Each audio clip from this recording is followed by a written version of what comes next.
Bonjour à vous, c'est Josué et bienvenue sur Jigdalia TV. Si vous êtes édifié par mes enseignements, vous pouvez soutenir mon travail tout simplement en faisant un don. Vous pouvez faire un don par PayPal, vous pouvez faire un don par Stripe et vous pouvez aussi faire un don par Paylib. Le thème du message d'aujourd'hui, c'est pourquoi vous devez guérir les malades. Vous devez comprendre que vous devez guérir les malades parce que la guérison des malades permet de gagner efficacement les âmes à Jésus-Christ. Ce qui va faire en sorte que les gens puissent donner facilement leur vie à Jésus-Christ, c'est lorsqu'ils voient des guérisons se produire, c'est lorsqu'ils voient des miracles se produire. Parfois, vous allez voir qu'il y a beaucoup de personnes, lorsqu'ils parlent de Jésus-Christ aux gens, lorsqu'ils prêchent Jésus-Christ aux gens, on ne les prend pas au sérieux. On se dit, ah, c'est des blagueurs. Ah, cela est plaisante. Ah, cela, c'est des plaisantins. Pourquoi? Parce que les gens ne voient pas les miracles se produire. Lorsque des guérisons et des miracles se produisent, cela fait en sorte que les gens donnent facilement leur vie à Jésus-Christ. Il y avait un homme de Dieu, un jour, il était allé en Irlande. Et tandis qu'il était allé en Irlande, il était en train de prêcher dans l'église. Et il a dit, qui ne croit pas en Jésus-Christ dans ce lieu? Et il y a des gens qui ont levé la main. Il a dit, ok. Et il y avait des paralytiques qui étaient venus assister à la réunion. Il a appelé les paralytiques. Il a prié pour les paralytiques. Et les paralytiques ont marché. Et tous ont été guéris. Et qu'est-ce qui s'est passé? Parmi ces personnes-là qui ne croyaient pas en Jésus, il y en a qui ont donné leur vie à Jésus-Christ. Pourquoi ils ont donné leur vie à Jésus-Christ? Parce qu'ils ont vu des miracles et des guérisons se produire. Un jour, il y avait un homme de Dieu qui était allé dans un pays qui appartenait à une certaine religion dont je ne dirai pas le nom dans cette vidéo. Mais il est allé dans ce pays-là. Et maintenant, il y avait un monsieur qui était aveugle. Et quand le monsieur est venu assister à la réunion, pendant que l'homme de Dieu était en train de prêcher, qu'est-ce qui s'est passé? La cécité est partie.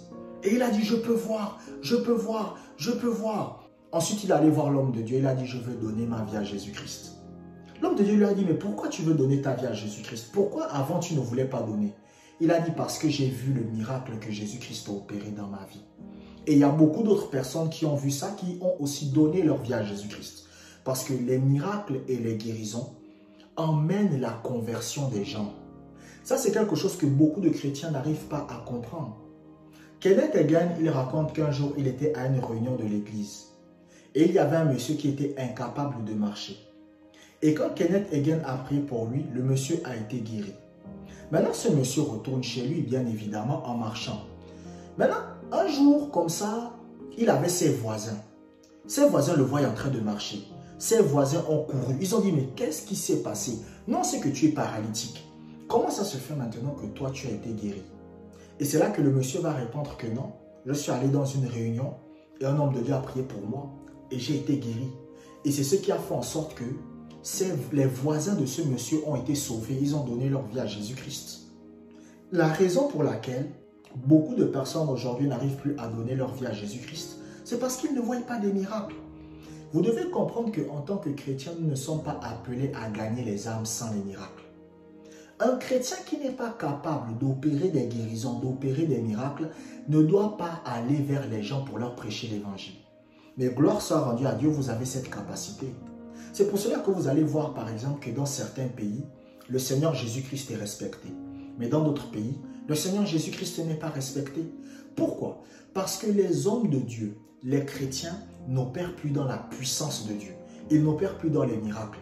La Bible dit dans Actes chapitre 1 verset 8, vous recevrez une puissance, le Saint-Esprit survenant sur vous, et vous serez mes témoins. Le mot puissance vient du mot dunamis. Le mot dunamis, c'est quoi? C'est la capacité à opérer des miracles. Donc ça, c'est le problème de beaucoup de chrétiens. Vous devez comprendre que la puissance de Dieu vous permet de gagner les âmes efficacement.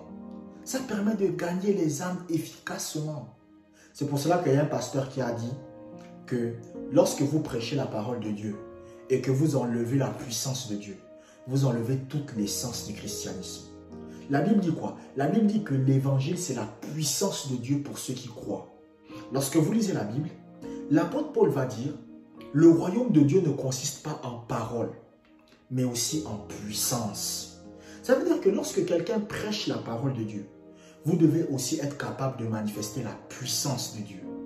Pour emmener les gens à Jésus-Christ, il ne suffit pas de venir dire aux gens « Jésus t'aime, Jésus t'aime, Jésus t'aime ». Non, il y a des gens, vous n'arriverez jamais à les convertir à travers ça. Voici une personne par exemple qui est malade. Vous venez lui dire « Jésus t'aime ». Lui va dire que quoi? Jésus m'aime, pourquoi Jésus ne me guérit pas? Mais lorsque cette personne voit la guérison se manifester, les miracles se manifester, cette personne aura plus de chances de donner sa vie à Jésus-Christ. Pourquoi? Parce que cette personne a ce qu'on appelle des preuves physiques que Jésus guérit encore. Il y avait une dame qui m'avait contacté par rapport à son enfant. Son enfant était dans le coma. Elle m'avait contacté. Elle m'avait dit non, frère Josué, mon enfant est dans le coma, il faut prier pour mon enfant et tout. J'ai dit ok, donne-moi le nom de ton enfant. C'est quoi le nom de ton enfant? Elle m'a dit non, le nom de mon enfant c'est tel. J'ai dit ok. J'ai cité le nom de l'enfant et j'ai dit réveille-toi, sors du coma. Et ensuite j'ai dit ok, elle va se réveiller. J'ai raccroché. La dame me rappelle 4-5 jours plus tard. Elle me dit non frère Josué, quand tu as ordonné à ma fille de se réveiller, qu'est-ce qui s'est passé? Le lendemain elle est sortie du coma. Là on est en train de prendre une glace. Et j'ai dit gloire au Seigneur. Donc pour gagner les âmes à Jésus-Christ, il faut opérer dans les miracles, dans les guérisons, dans la puissance de Dieu. Lisons Jean chapitre 2 verset 23. Jean chapitre 2 verset 23. Pendant que Jésus était à Jérusalem, à la fête de Pâques, plusieurs crurent en son nom, voyant les miracles qu'il faisait.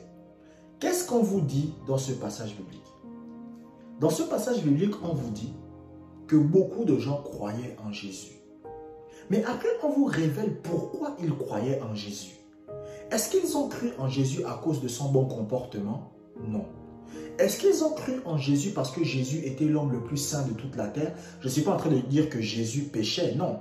Pourtant, c'était quelqu'un qui menait une vie correcte. La seule personne qui est digne de se tenir devant Dieu et dire que lui, il est totalement saint, c'est Jésus. Mais pourtant, les gens ne se sont pas convertis à cause de ça. Jésus, c'était quelqu'un d'intelligent et de sage. La Bible vous dit qu'à l'âge de 12 ans, quand il était au temple, les gens étaient étonnés par l'intelligence et la sagesse qu'il avait. Mais les gens ne se sont pas convertis. Qu'est-ce qui a fait en sorte que les gens se convertissent? C'est quand ils ont vu les miracles. Quand ils ont vu les miracles que Jésus faisait, c'est là qu'ils se sont dit non, on va suivre ce gars-là. Et beaucoup de chrétiens, c'est l'erreur dans laquelle ils rentrent. Ils veulent prêcher l'évangile aux gens, mais ils ne veulent pas démontrer la puissance de Dieu. Ils veulent prêcher l'évangile aux gens, mais ils ne veulent pas guérir les malades. Ils ne veulent pas prier pour que les malades puissent obtenir la guérison. Lorsqu'un homme de Dieu, un pasteur ou un chrétien prêche l'évangile, mais ne prie pas pour les malades, on ne va pas le prendre au sérieux. On ne va pas le prendre au sérieux. Pourquoi on ne va pas le prendre au sérieux? Parce qu'ils n'ont pas les preuves que Jésus est réel. Vous allez remarquer que dans la Bible, toutes les personnes que Dieu a envoyées, il les a toujours envoyées avec la démonstration de la puissance de Dieu. Lorsque le Seigneur va envoyer Moïse, il va dire à Moïse, voici les miracles qui vont t'accompagner. Lorsque le Seigneur a envoyé Élie, je vous prends un exemple. Vous savez, quand vous lisez la Bible, dans le livre des rois, on vous raconte que Israël s'était détourné du Seigneur. Donc Israël avait commencé à adorer les idoles. À cause de qui? À cause de Akab et de Jézabel. Parce que Akab, c'était le pire roi d'Israël qu'on ait jamais eu. C'est-à-dire que dans toute l'histoire des rois d'Israël, le pire roi d'Israël qu'il y ait eu, c'était Akab. Et il avait une femme qu'on appelait Jézabel. Et ils ont fait en sorte que le peuple d'Israël se détourne de Dieu et adore des idoles. Par exemple, parmi les idoles qu'il y avait, ils adoraient des divinités. Parmi les divinités qu'il y avait, il y avait le dieu Moloch. Le dieu Moloch, c'était un dieu qui exigeait le sacrifice des premiers-nés.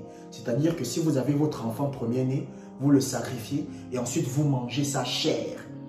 C'est pour ça que quand vous lisez la Bible, on vous dit que parfois en Israël, il y avait des femmes qui mangeaient leurs enfants.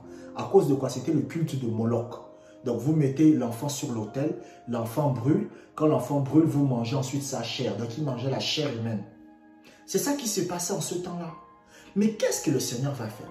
Le Seigneur va susciter un prophète qu'on appelle Élie. Élie le Tishbite. Le gars est sorti de nulle part. Et quand Élie va arriver, Élie va commencer à opérer dans les miracles la puissance de Dieu. La première chose qu'il va faire, c'est qu'il va se tenir devant Akab. Il va dire, à ma parole, il n'y aura plus une seule goutte de pluie qui va tomber. Et la pluie n'est plus tombée. Quand il arrive devant le peuple d'Israël et il arrive devant les prophètes de Baal, il va dire, Seigneur, fais descendre le feu du ciel. Et le feu va descendre du ciel. Et à cause de ces miracles, il va ramener le cœur du peuple d'Israël vers le Seigneur.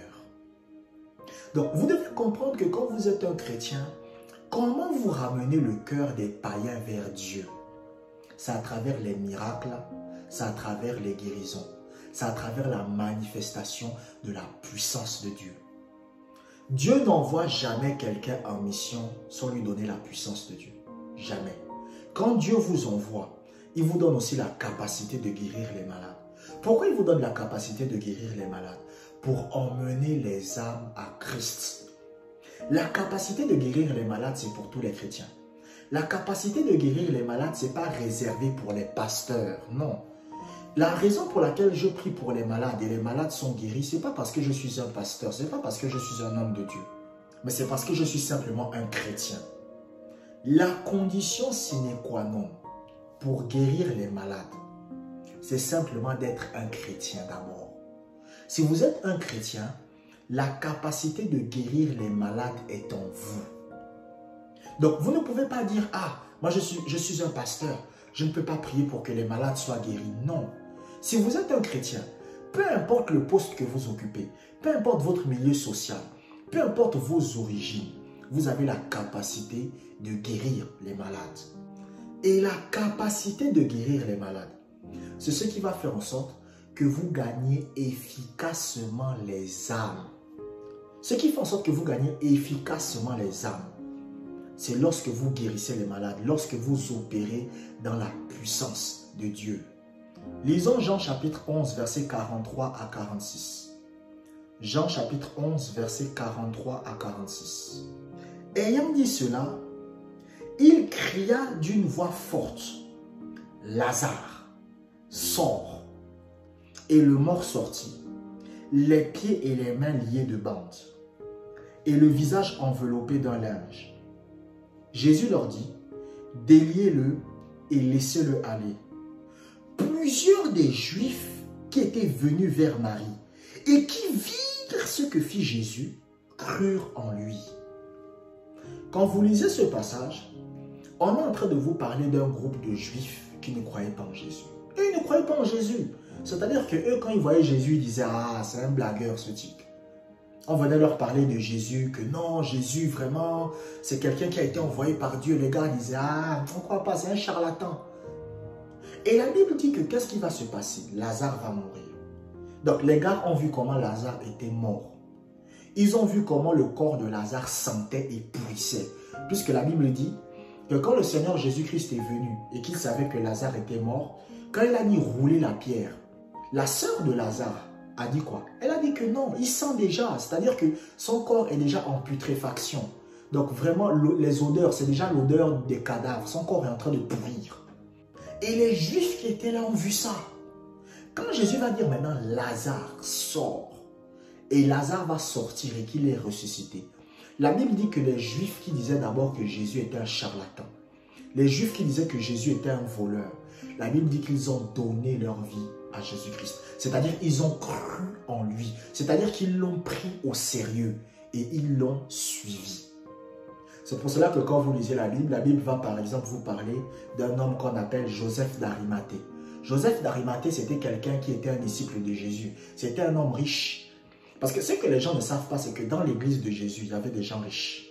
Il y avait plusieurs gens riches. Et il y a les passages bibliques qui le prouvent. Vous savez, moi, quand j'ai étudié la parole de Dieu dans le domaine des finances, j'ai été extrêmement surpris et bouleversé. Parce que j'ai vu que, oh, donc ça veut dire que dans l'église de Jésus, il y avait des gens qui avaient beaucoup d'argent. Parce qu'il y avait toute forme de personnes dans l'église de Jésus-Christ. Et parmi ces gens qui étaient riches, il y avait qui? Il y avait Joseph d'Arimathée. Mais qu'est-ce qui a fait en sorte qu'un homme riche comme Joseph d'Arimathée suive Jésus? Vous pensez que c'est parce que Jésus était intelligent? Vous pensez que c'est parce que Jésus donnait des bons conseils? Non.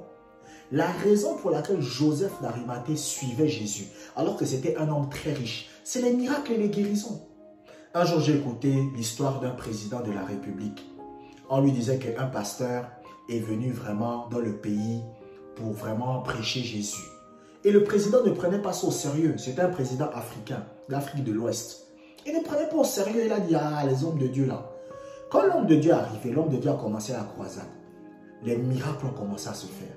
Les guérisons, les paralytiques qui marchent, les aveugles qui voient. Le président a dit, il faut que je rencontre le pasteur. La raison pour laquelle le président voulait rencontrer le pasteur, c'était à cause de quoi? C'est à cause des miracles et des guérisons. C'est ce qui faisait en sorte que les gens croyaient en Jésus. Toutes les personnes que vous allez voir qui ont cru en Jésus, ce n'était pas d'abord parce qu'il était intelligent. Ce n'était pas d'abord parce qu'il avait le meilleur caractère du monde. Non, c'est parce qu'ils ont d'abord vu les miracles. Ils ont vu la puissance de Dieu se manifester. Et c'est pour cela que vous devez guérir les malades. Parce que la guérison des malades permet d'emmener les gens à Jésus-Christ. Le but de la guérison des malades, ce n'est pas que vous soyez glorifiés. Le but de la guérison des malades, c'est pour que les gens puissent voir que Jésus est réel. C'est pour que les gens puissent voir que Jésus est vrai. C'est pour que les gens puissent voir que Jésus les aime. Jésus-Christ a fait en sorte que les gens viennent vers lui à cause des miracles, à cause des guérisons. Prenons un exemple. Lorsque le Seigneur Jésus-Christ rencontre par exemple l'apôtre Pierre, il va dire quoi à l'apôtre Pierre? Il dit à l'apôtre Pierre, prête-moi ta barque, je vais prêcher la parole. L'apôtre Pierre donne la barque à Jésus. Quand Jésus finit de prêcher la parole, Jésus dit maintenant à Pierre que bon, va dans la mer et jetez les filets. L'apôtre Pierre répond à Jésus. L'apôtre Pierre dit à Jésus que moi je suis un pêcheur professionnel. Moi je suis un pêcheur professionnel depuis des années. On a pêché pendant toute la nuit. Toute la nuit on a essayé de prendre du poisson. Mais on n'a pas réussi à le faire. Mais sur ta parole, je vais le faire. Qu'est-ce que Jésus a fait? Plutôt, qu'est-ce que Pierre a fait? Il a jeté les filets. Et la Bible dit qu'il y avait tellement de poissons que les bateaux qu'ils avaient commençaient à un peu s'enfoncer dans l'eau. Parce que tellement c'était lourd, il y avait trop de poissons. La Bible dit que qu'est-ce qui va se passer? L'apôtre Pierre va venir devant Jésus. Et quand l'apôtre Pierre va arriver devant Jésus, l'apôtre Pierre va dire à Jésus, « Seigneur, je suis un homme pécheur. Éloigne-toi de moi. » Qu'est-ce qui a donné à Pierre la conviction qu'il devait suivre Jésus? C'est le miracle qu'il a vu. Lui-même, il a vu qu'on a essayé pendant toute la nuit de pêcher, il n'y avait aucun poisson. Mais il s'est dit, mais les poissons là sortent d'où? C'était quelque chose de miraculeux. Donc, les miracles, la guérison des malades, permet de gagner efficacement les âmes. Lisons Actes chapitre 2, versets 43 et 47. Actes chapitre 2, versets 43 et 47. La crainte s'emparait de chacun. Et il se faisait beaucoup de prodiges et de miracles par les apôtres. Et le Seigneur a ajouté chaque jour à l'église ceux qui étaient sauvés. Vous savez, un jour, il y avait un frère, il m'avait contacté. Et il me dit, non frère Josué, c'est quoi le secret de la croissance de l'église? Qu'est-ce qui fait en sorte qu'il y ait des hommes de Dieu, leur église ne fait que grandir? Voici le secret, les miracles et les guérisons. Qu'est-ce qui fait en sorte que les gens viennent à l'église? Qu'est-ce qui attire les gens à l'église? C'est les miracles et les guérisons. Vous pouvez avoir une église dans n'importe quel pays du monde. À partir du moment où des miracles et des guérisons commencent à se produire, l'église va commencer à se remplir. Le problème des chrétiens aujourd'hui, c'est qu'on a retiré le surnaturel dans le corps du Christ. On a enlevé le surnaturel. Sans le surnaturel dans la vie chrétienne perd de sa saveur. Sans le surnaturel, la vie chrétienne devient une simple religion. Une religion, c'est quoi? C'est un ensemble de dogmes qu'on vous demande de suivre. Or, la vie chrétienne, ce n'est pas simplement ça. Vous savez, j'ai aimé ce qu'un homme de Dieu a pu dire. Il y a un homme de Dieu qui a dit que la frontière entre la sorcellerie et la vie chrétienne est très mince. Quand vous êtes un chrétien et que vous commencez vraiment à vivre la vie chrétienne, il y a certains membres de votre famille qui vont commencer à vous traiter de sorcier. Il y a certains membres de votre famille qui vont commencer à croire que vous êtes dans la sorcellerie. Et ça, c'est le problème des enfants de Dieu aujourd'hui. Ils ne comprennent pas qu'en tant qu'enfants de Dieu, ils sont censés opérer dans les miracles et dans les guérisons. Ce n'est pas réservé aux pasteurs seulement. Quand vous lisez par exemple la Bible va vous parler d'un homme qu'on appelait Philippe. Philippe, ce n'était pas un pasteur. Philippe arrive en Samarie. Philippe commence à guérir les malades. Philippe commence à opérer des miracles. Et tandis que Philippe est en train de faire ça, qu'est-ce qui va se passer? La Bible dit que les gens vont maintenant être attentifs à l'évangile. Parce que quand vous êtes un chrétien et que vous venez parler de Jésus aux gens, les gens ne vont pas d'abord vous prendre au sérieux. C'est ce qui va se passer. Les gens ne vont pas d'abord vous prendre au sérieux. Mais quand les gens vont commencer à voir les guérisons, les miracles, les choses se produire, c'est là maintenant qu'ils vont commencer maintenant à se dire que on dirait que le Jésus-Christ que ce gars-là pris est réel. On dirait que le Jésus-Christ que cette fille-là pris est réel. Beaucoup de chrétiens aujourd'hui font en sorte que les gens ne croient pas en Jésus. Ils viennent devant les gens, ils disent oui, mon frère, Jésus t'aime. Jésus t'aime, hein, Jésus t'aime. Il dit oui, Jésus t'aime, et alors? Pour lui, ça ne lui fait rien. Vous savez, un jour, il y a un jeune homme qui voulait prêcher la parole de Dieu à un homme riche. Donc, il arrive dans la maison de l'homme riche et il dit non, monsieur, je vais vous prêcher l'évangile, je vais vous parler de Jésus. Et l'homme riche dit que faut arrêter de m'embêter avec vos histoires de Jésus. Moi, je n'ai pas besoin de Jésus. Et le jeune homme insiste un peu. Il dit au jeune homme, bon, viens, je vais te montrer quelque chose. Il commence à emmener le jeune homme là où il y a son garage. Quand il voit le garage, il dit, tu as vu les Bentley, tu as vu les Rolls-Royce, est-ce que Jésus t'a donné ça? Ensuite, il amène le jeune homme maintenant pour que le jeune homme voit sa piscine, pour que le jeune homme voit ses montres de luxe. Il dit, tu as vu tout ça? Est-ce que Jésus te donne ça? Et le jeune homme lui a dit que ce que vous ne savez pas, c'est que dans quelques mois, vous allez avoir un cancer. Vous allez m'appeler. Et le gars riche s'est mis à rire. Il a dit, ah, il faut partir. Quand le jeune homme est parti, quelques mois plus tard, le monsieur riche a eu le cancer. Il a appelé le jeune homme. Le jeune homme est venu. Le jeune homme là a posé les mains, il a prié. Et le monsieur riche a été guéri du cancer. Vous savez ce qui s'est passé? Il a dit au jeune homme riche, je vais te construire l'église. Il a dit non, j'étais malade, j'allais mourir. Mais tu as prié pour moi et j'ai été guéri. Je vais te construire l'église. Donc il a construit l'église au jeune homme. Mais qu'est-ce qui a fait en sorte que ce monsieur riche commence à considérer le ministère du jeune homme? C'était les guérisons et les miracles. Le Seigneur Jésus-Christ n'envoie pas les gens sans opérer des miracles. La Bible dit quoi? La Bible dit, voici les miracles qui accompagneront ceux qui auront cru. Qui sont ceux qui ont cru? Ceux qui ont cru, ce sont les personnes qui sont nées de nouveau. Ce sont les personnes qui ont décidé de donner leur vie à Jésus-Christ. Ce ne sont pas les personnes qui vont nécessairement à l'église. Ce sont les personnes qui sont nées de nouveau. Ce sont les personnes qui ont donné leur vie à Jésus-Christ. La Bible dit que ces personnes qui ont donné leur vie à Jésus-Christ, ces personnes qui sont nées de nouveau, la Bible dit qu'il y a des miracles qui les accompagnent. Et le Seigneur va commencer à énumérer ces miracles. Il va dire, en mon nom, ils chasseront les démons. Et pour ceux qui écoutent mes enseignements depuis un certain temps, vous savez que beaucoup de maladies viennent des démons.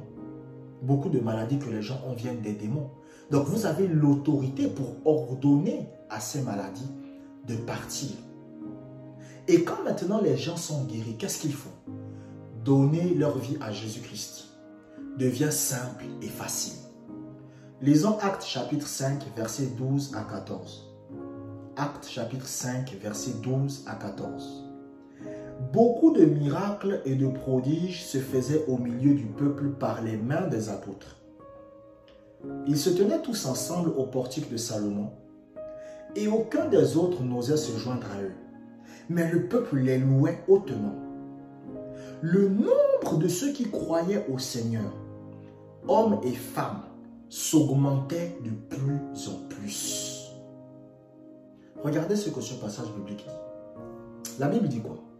La Bible dit que le nombre de ceux qui croyaient augmentait de plus en plus. Mais cela augmentait à cause de quoi? Cela augmentait à cause des miracles et à cause des guérisons. La Bible dit dans le livre des Actes des Apôtres que l'apôtre Pierre va aller dans une ville. Il est en train de visiter les villes parce que ça c'est le ministère d'un apôtre. Le ministère apostolique consiste dans l'implantation des églises. Un apôtre, c'est quelqu'un qui ne reste jamais sur place. C'est quelqu'un, vous allez voir, il va dans une ville, il implante une église, après il va dans une autre, il implante. Donc les apôtres, normalement, ce sont des implantateurs d'église. Ce sont les gens-là qui ont ce ministère, le ministère apostolique. Quand vous voyez quelqu'un qui vous dit, moi j'ai un ministère apostolique, c'est quelqu'un qui implante. Donc si quelqu'un vient vous dire, moi je suis apôtre, mais il n'a pas implanté même 3 églises, c'est que ce n'est pas un apôtre. Et c'est ce que faisait l'apôtre Pierre. Donc l'apôtre Pierre allait de ville en ville. Maintenant, tandis que l'apôtre Pierre allait de ville en ville, on va venir le voir pour lui dire qu'une femme qui se prénomme Tabitha est morte. On va venir lui dire ça. On va lui dire que non, écoute, Pierre, il y a une femme qui s'appelle Tabitha. Et cette femme-là est morte. Qu'est-ce que Pierre va dire? Pierre va dire, ok, emmenez-moi chez cette dame. Quand Pierre arrive chez la dame, Pierre va faire sortir tout le monde. Ensuite, Pierre va se mettre à prier. Et tandis que Pierre va se mettre à prier, Pierre va dire, Tabitha, lève-toi. Et qu'est-ce qui va se passer? Elle va revenir à la vie. Quand maintenant elle revient à la vie, la Bible dit que beaucoup crurent. Donc ça veut dire qu'il y avait des gens qui venaient à l'église, mais ils ne croyaient pas. Vous savez, parfois il y a des gens comme ça à l'église. Ils viennent à l'église, mais en réalité, ils ne croient pas réellement à ce qui est prêché. Ils ne croient pas réellement aux enseignements.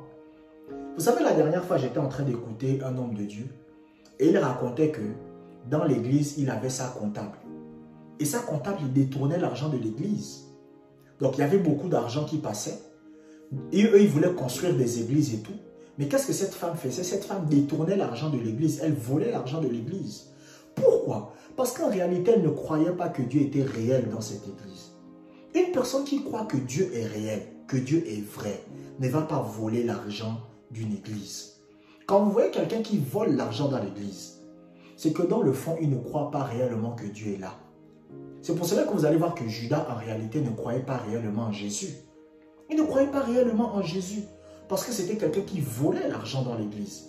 Il volait les offrandes. Il volait les dîmes qui étaient données. Mais qu'est-ce qui amène les gens maintenant à respecter Dieu, à croire en Dieu? C'est les miracles et les guérisons. Il y a des gens comme ça qui viennent dans l'église, mais ils ne croient pas réellement en Dieu. Ils ne croient pas en Jésus-Christ. Vous allez voir par exemple qu'il y a des gens qu'on force à aller à l'église. Moi, je me rappelle, vous savez, quand j'étais plus jeune, avant que je ne donne ma vie au Seigneur, on me forçait à aller à l'église. On me disait, allez, c'est dimanche, il faut aller à l'église. Mais quand j'allais à l'église, moi, je ne croyais pas tout ce qui était prêché. On me parlait, je draguais même certaines filles de l'église même. Donc, je ne croyais pas réellement. Mais si j'avais vu des miracles devant moi, des guérisons miraculeuses se produire devant moi, peut-être que j'aurais réfléchi à donner ma vie au Seigneur Jésus-Christ. Je me rappelle avoir écouté l'histoire d'un monsieur. Il raconte qu'il avait l'habitude d'insulter les pasteurs. Il insultait les pasteurs. Il insultait les pasteurs. Qu'est-ce qui va se passer? Il va tomber malade. Et il sera paralysé, incapable de marcher. Il sera à l'hôpital. Et qu'est-ce qui va se passer? Il va avoir la visite d'un pasteur. C'est un monsieur que je connais personnellement. J'ai discuté personnellement avec lui. Et il m'a raconté l'histoire. Il m'a dit que moi, je m'en foutais des hommes de Dieu. Moi, vraiment, j'insultais les hommes de Dieu. Mais après, je suis devenu paralytique. Quand maintenant j'étais à l'hôpital, le pasteur est venu. Le pasteur m'a imposé les mains. Et qu'est-ce qui s'est passé? J'ai pu à nouveau marcher. Aujourd'hui, ce monsieur-là est devenu l'un des plus grands collaborateurs du pasteur. Au départ, c'était lui qui faisait que l'insulter. C'était lui qui faisait que parler mal de lui. Maintenant, il est devenu l'un des plus grands collaborateurs. Qu'est-ce qui a fait en sorte qu'il quitte d'un homme qui insultait, d'un homme qui parlait mal, à devenir un grand collaborateur? Qu'est-ce qui a fait ça? Ce qui a fait ça, c'est la guérison et le miracle qui s'est produit. Si un chrétien, vous voulez gagner des âmes, si un chrétien, vous voulez que les gens viennent à Jésus-Christ, si un chrétien, vous voulez que les gens respectent Jésus, vous voulez emmener votre famille à Jésus, commencez à prier pour les malades. Commencez à prier pour que les malades soient guéris. Vous n'avez pas d'excuses. Moi, je prie pour les malades. Moi, lorsqu'il y a des personnes qui sont malades, qui ont des problèmes de santé, je prie pour eux. Je me rappelle une fois, je marchais dans la rue, j'ai vu un monsieur qui était évanoui, qui ne bougeait plus. Et je suis allé, j'ai parlé au monsieur. Je dis au monsieur, mais qu'est-ce qui vous arrive? Qu'est-ce qui se passe? Et le monsieur m'a expliqué. Le monsieur m'a dit que non, en fait, il a des problèmes cardiaques et quand ça arrive, il tombe dans les pommes. Donc là, il ne peut plus marcher. J'ai dit non, ne vous inquiétez pas, vous allez être guéri. J'ai prié pour lui. J'ai dit levez-vous. Il avait peur. Il a dit non, si je me lève et que je marche, je vais tomber dans les pommes. J'ai dit non, rien ne va vous arriver. Il s'est levé, il a commencé à marcher. Au bout de 1-2 minutes, il a dit, ah, mon cœur est bien portant, je n'ai aucun problème. Qu'est-ce qui a fait en sorte qu'il soit guéri? C'est la puissance de Dieu. Et la puissance de Dieu, elle est en vous, elle est contenue en vous. Pourquoi le Seigneur vous donne la puissance de Dieu? Pour emmener les gens à se convertir. Premièrement, la puissance de Dieu est déjà disponible pour votre propre vie. C'est disponible pour votre propre vie. Et l'un des moyens par lesquels vous pouvez facilement développer la puissance de Dieu, c'est en passant du temps dans la présence de Dieu à travers ce qu'on appelle la prière. Plus vous êtes un chrétien qui passe du temps dans la prière avec le Seigneur, plus la puissance de Dieu va croître. Et quand la puissance de Dieu va croître, guérir les malades va devenir quelque chose de facile pour vous. Ça va devenir plus facile pour vous. Et quand guérir les malades devient plus facile pour vous, c'est plus facile pour vous de gagner les âmes. Si les chrétiens commencent aujourd'hui à prier pour les malades et que beaucoup de malades sont guéris, vous allez voir que dans le monde entier, il va commencer à y avoir un réveil. Mais le problème, c'est que beaucoup de chrétiens ne prient pas pour les malades. Beaucoup de chrétiens ne se préoccupent pas du fait de prier pour la guérison des malades. Je vous remercie d'avoir écouté cet enseignement jusqu'à la fin. Abonnez-vous pour des prochains enseignements et que la grâce du Seigneur soit avec vous.